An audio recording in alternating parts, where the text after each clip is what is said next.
Welcome back. We are continuing with our reading of the Bible. We read 5 pages a day.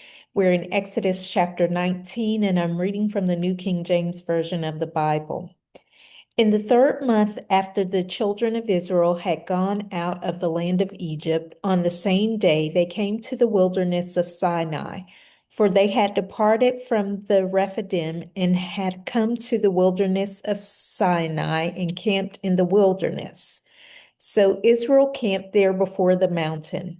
And Moses went up to God, and the Lord called to him from the mountain, saying, Thus you shall say to the house of Jacob and tell the children of Israel, You have seen what I did to the Egyptians, and how I bore you on eagle's wings and brought you to myself. Now, therefore, if you will indeed obey my voice and keep my covenant, then you shall be a special treasure to me above all people, for all the earth is mine, and you shall be to me a kingdom of priests and a holy nation. These are the words which you shall speak to the children of Israel. So Moses came and called for the elders of the people and laid before them all these words which the Lord commanded him. Then all the people answered together and said, All that the Lord has spoken we will do. So Moses brought back the words of the people to the Lord, and the Lord said to Moses, Behold, I come to you in a thick cloud, that the people may hear when I speak with you, and believe you forever. So Moses told the words of the people to the Lord. Then the Lord said to Moses, Go to the people and consecrate them today and tomorrow, and let them wash their clothes, and let them be ready for the 3rd day. For on the 3rd day the Lord will come down upon Mount Sinai in the sight of all the people. You shall set bounds for the people all around, saying, Take heed to yourselves that you do not go up to the mountain or touch its base. Whoever touches the mountain shall surely be put to death. Not a hand shall touch him, but he shall surely be stoned or shot with an arrow. Whether man or beast, he shall not live. When the trumpet sounds, long they shall come near the mountain. So Moses went down from the mountain to the people and sanctified the people, and they washed their clothes. And he said to the people, Be ready for the 3rd day. Do not come near your wives. Then it came to pass on the 3rd day in the morning that there were thunderings and lightnings and a thick cloud on the mountain, and the sound of the trumpet was very loud, so that all the people who were in the camp trembled. And Moses brought the people out of the camp to meet with God, and they stood at the foot of the mountain. Now Mount Sinai was completely in smoke because the Lord descended upon it in fire. Its smoke ascended like the smoke of a furnace, and the whole mountain quaked greatly. And when the blast of the trumpet sounded long and became louder and louder, Moses spoke, and God answered him by voice. Then the Lord came down upon Mount Sinai on top of the mountain, and the Lord called Moses to the top of the mountain, and Moses went up. And the Lord said to Moses, Go down and warn the people, lest they break through to gaze at the Lord, and many of them perish. Also, let the priests who come near the Lord consecrate themselves, lest the Lord break out against them. But Moses said to the Lord, The people cannot come up to Mount Sinai, for you warned us, saying, Set bounds around the mountain and consecrate it. Then the Lord said to him, Away, get down, and then come up, you and Aaron with you. But do not let the priests and the people break through to come up to the Lord, lest he break out against them. So Moses went down to the people and spoke to them. So we see in this chapter that the children of Israel are now out of the land of Egypt, and they're in the wilderness of Sinai. And the Lord says to them that they should obey his voice and keep his covenants, and they will be his people in a kingdom of priests and a holy nation. And so he has them to consecrate themselves so that he can speak with them. And he gives them specific instructions about how to come to him and when to come to him. And we see that he makes a difference between the people and Moses. So Moses, he has to come up to the mountain where he is able to communicate with the Lord directly versus the people that he has stay far enough away that they will not be consumed or killed because of coming too close. So let's read on to chapter 20. And God spoke all these words, saying, I am the Lord your God who brought you out of the land of Egypt, out of the house of bondage. You shall have no other gods before me. You shall not make for yourselves any or a carved image, any likeness of anything that is in heaven above, or that is in earth beneath, or that is in the water under the earth. You shall not bow down to them nor serve them. For I, the Lord your God, am a jealous God, visiting the iniquity of the fathers upon the children to the third and fourth generations of those who hate me, but showing mercy to those who love me and keep my commandments. You shall not take the name of the Lord your God in vain, for the Lord will not hold him guiltless who takes his name in vain. Remember the Sabbath day to keep it holy. 6 days you shall labor and do all your work, but the seventh day is the Sabbath of the Lord your God. In it you shall do no work. You, nor your son, nor your daughter, nor your male servant, nor your female servant, nor your cattle, nor your stranger who is within your gates. For in the 6 days the Lord made the heavens and the earth, the sea, and all that is in them, and rested the seventh day. Therefore the Lord blessed the Sabbath day and hallowed it. Honor your father and your mother, that your days may be long upon the land which the Lord your God is giving you. You shall not murder. You shall not commit adultery. You shall not steal. You shall not bear false witness against your neighbor. You shall not covet your neighbor's house. You shall not covet your neighbor's wife, nor his male servant, nor his female servant, nor his ox, nor his donkey, nor anything that is your neighbor's. Now all the people witnessed the thunderings, the lightning flashes, the sound of the trumpet, and the mountain smoking. And when the people saw it, they trembled and stood afar off. Then they said to Moses, You speak with us, and we will hear, but let not God speak with us, lest we die.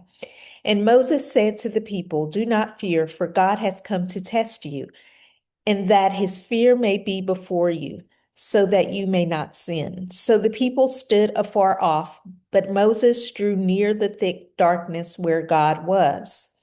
Then the Lord said to Moses, Thus you shall say to the children of Israel, You have seen that I have talked with you from heaven. You shall not make anything to be with me.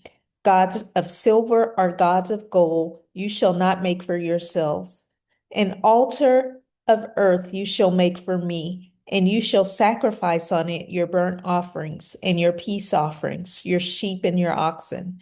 In every place where I record my name, I will come to you and I will bless you. And if you make me an altar of stone, you shall not build it of hewn stone, for if you use your tool on it, you have profaned it. Nor shall you go up by steps to my altar, that your nakedness may not be exposed on it. So in this chapter, we see the Lord telling the children of Israel the commandments. And as the Lord speaks to them, they get afraid. They get afraid because of the thunderous sound of his voice. And so they plead with Moses to ask that he deliver the messages from the Lord because they cannot tolerate the fear that comes upon them when he speaks.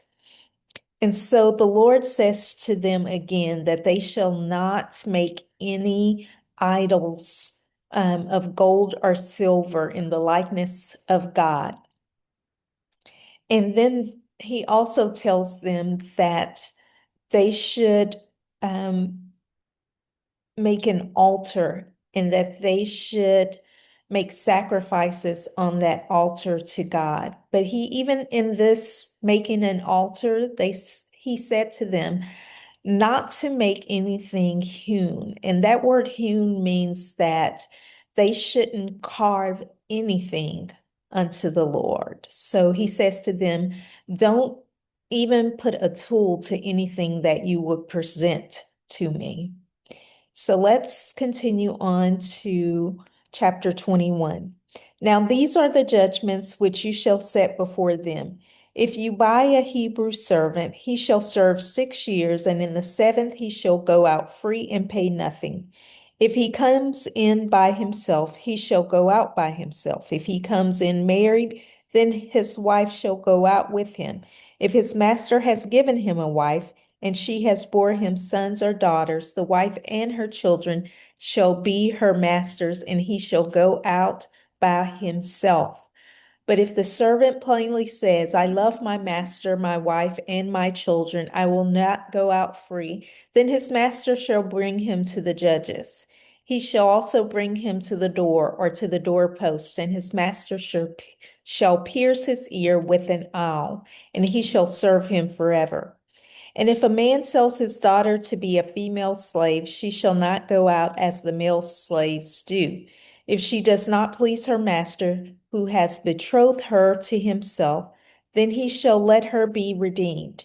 He shall have no right to sell her to foreign people, since he has dealt deceitfully with her. And if he has betrothed her to his son, he shall deal with her according to the custom of daughters. If he takes another wife, he shall not diminish her food, her clothing, and her marriage rights.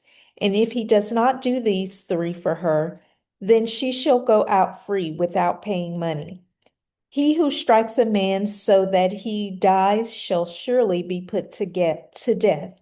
However, if he did not lie in wait, but God delivered him into his hand, then I will appoint for you a place where he may flee. But if a man acts with premeditation against his neighbor to kill him by treachery, you shall take him from my altar that he may die. And he who strikes his father or his mother shall surely be put to death. He who kidnaps a man and sells him, or if he is found in his hand, shall surely be put to death. And he who curses his father or his mother shall surely be put to death. If men contend with each other, and one strikes the other with a stone or with his fist, and he does not die, but is confined to his bed, if he rises again and walks about outside with his staff, then he who struck him shall be acquitted. He shall only pay for the loss of his time, and shall provide for him to be thoroughly healed. And if a man beats his male or female servant with a rod so that he dies under his hand, he shall surely be punished. Notwithstanding, if he remains alive a day or two, he shall not be punished, for he is his property. If men fight and hurt a woman with child so that she gives birth prematurely, yet no harm follows, he shall surely be punished accordingly as the woman's husband imposes on him, and he shall pay as the judges determine. But if any harm follows, then you shall give life for life, eye for eye, tooth for tooth, hand for hand, foot for foot, burn for burn, wound for wound, stripe for stripe. If a man strikes the eye of his male or female servant and destroys it, he shall let him go free for the sake of his eye. And if he knocks out the tooth of his male or female servant, he shall let him go free for the sake of his tooth. If an ox gores a man or a woman to death, then the ox shall surely be stoned, and its flesh shall not be eaten, but the owner of the ox shall be acquitted.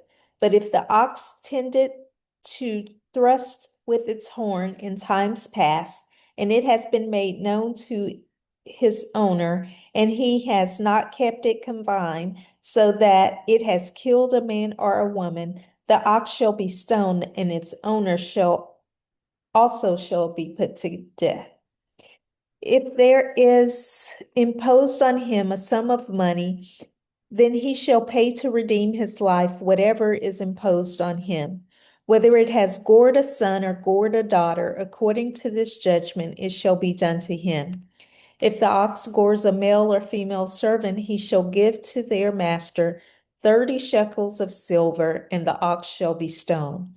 And if a man opens a pit, or if a man digs a pit and does not cover it, and an ox or a donkey falls in it, the owner of the pit shall make it good. he shall give money to their owner, but the dead animal shall be his. If one man's ox hurts another's so that it dies, then they shall sell the live ox and divide the money from it.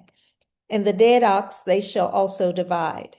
Or if it was known that the ox tended to thrust in times past, and its owner has not kept it confined, he shall surely pay ox for ox, and the dead animal shall be his own.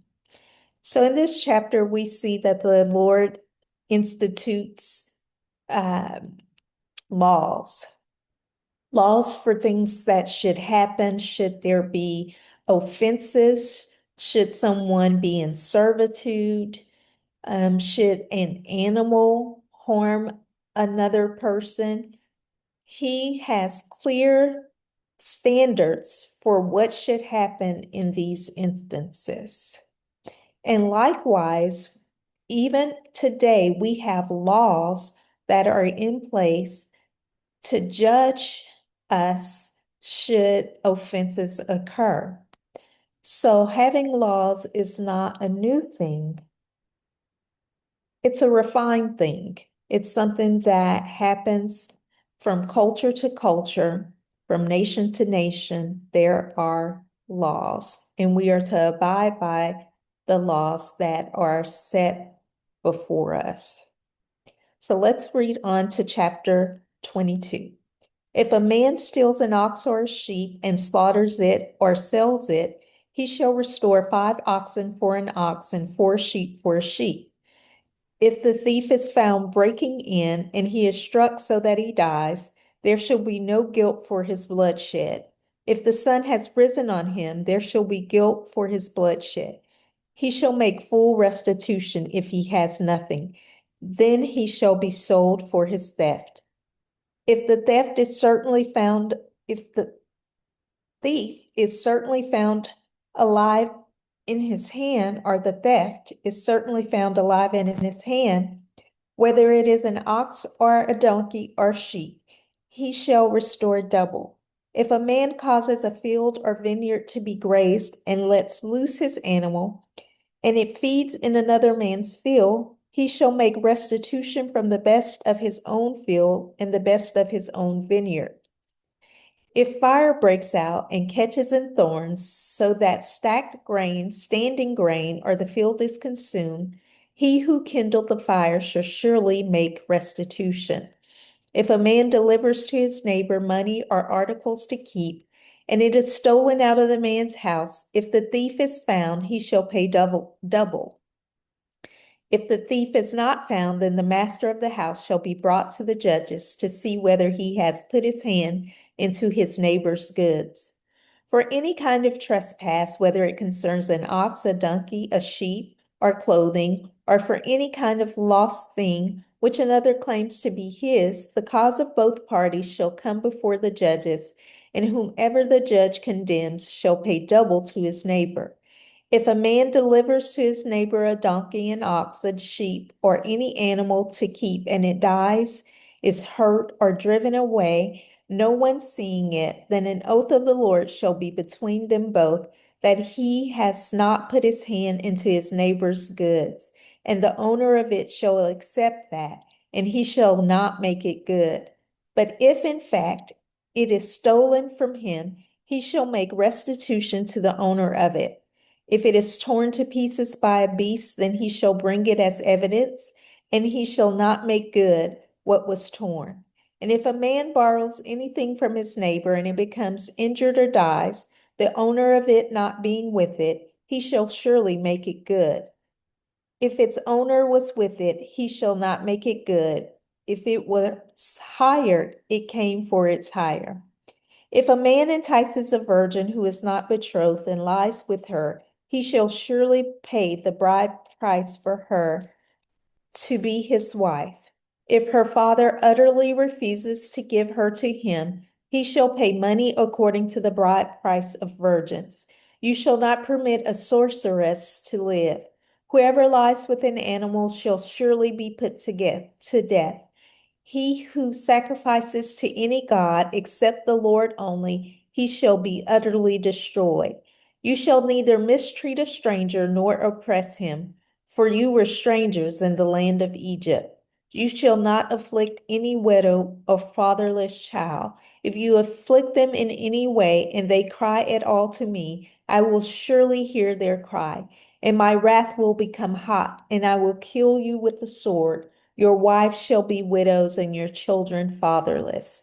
If you lend money to any of my people who are poor among you, you shall not be like a money lender to him. You shall not charge him interest. If you ever take your neighbor's garment as a pledge, you shall return it to him before the sun goes down. For that is his only covering. It is his garment for his skin. What will he sleep in? And it will be that when he cries to me, I will hear, for I am gracious. You shall not revile God, nor curse a ruler of your people. You shall not delay to offer the first of your ripe produce and your juices, the firstborn of your sons, and shall give to me. Likewise, you shall do with your oxen and your sheep.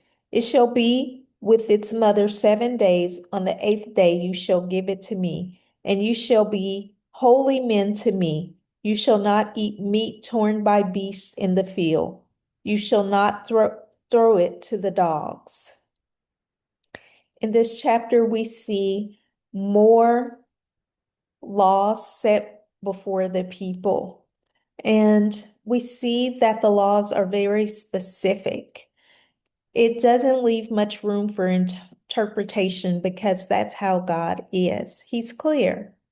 He's clear with his laws. And so when the Lord tells us to do something, he makes it clear to us what it is that we should do. I hope that as we have read today, that you are gleaning little nuggets that you can use each and every day in your own life. I hope that you are finding this word to bear fruit in your life, that you are increasing in understanding, that you're increasing in wisdom, that you're increasing in discernment, that you're increasing in knowledge. And I hope that above all, that you're staying faithful and that you are storing this word in your heart. One thing I know for sure is that when the word is stored up in you, it always comes out just when you need it. There's a remembrance of the word when you meditate on it and when you keep it close to your heart. So I hope to see you again on tomorrow. We'll read 5 more pages. Until then, stay faithful.